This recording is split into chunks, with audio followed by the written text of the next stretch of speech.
sanções na Rússia, continuam comprando da Rússia, né? O fato, a Alemanha, que você citou aí, a Europa como um todo ainda depende da Rússia. E o Brasil já tem relações comerciais com a Rússia. A gente, né, importa lá os fertilizantes que estão chegando até, inclusive, normalmente aqui no Brasil. Você acha que isso, né, essa medida, de repente, de tentar trazer o diesel russo para cá, poderia impactar a imagem do Brasil perante Estados Unidos, perante a Europa, Estados Unidos se aproximando aí de Venezuela, se aproximando de Arábia Saudita, mas as pessoas não focam nisso, focam muito nas nossas, né, questões por conta das questões políticas, no nosso interno aqui por conta da política. Mas eu queria a sua visão em relação a esse tema, professor. Eu acho que muitas vezes a gente tem que tirar o manto diáfano da fantasia, né? Aquela coisa que encobre as coisas, e entender que no fim das contas todo mundo precisa do diesel, todo mundo precisa de combustível barato, e não é a ideologia. Eu sempre falo, né? A hora que a ideologia começa a custar mais caro para o país, você tem que repensar se aquela ideologia está correta, não é?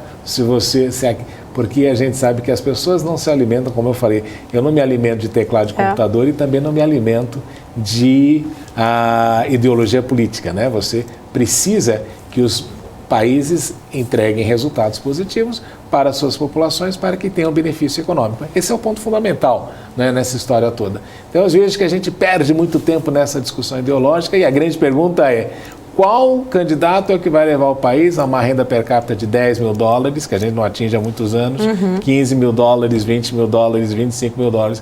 Porque aqui eu gosto de recorrer a uma frase de Deng Xiaoping que dizia o seguinte: não importa se o gato é preto ou o gato é branco, se o gato caça rato, é um bom gato.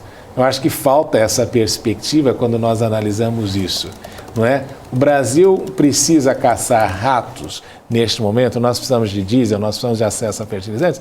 Precisamos. A questão ideológica é importante? É, mas todo mundo nesse sentido tem adotado uma postura que não corresponde à realidade dos fatos, né? Pode chamar isso de hipocrisia ou de interesse, mas nós temos que tomar muito cuidado porque essa necessidade constante de o brasileiro querer ser aprovado internacionalmente, não, o mundo não está de acordo com a gente. Se nós fôssemos olhar profundamente todas as incoerências e inconsistências de todos esses países que apontam os dedos para nós passaríamos aqui horas e dias falando a respeito disso.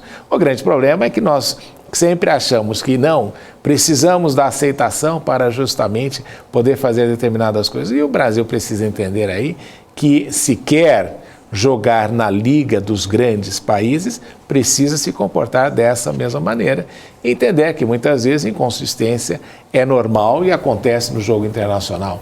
E não deve aí ficar preocupado com a aceitação ou a aprovação.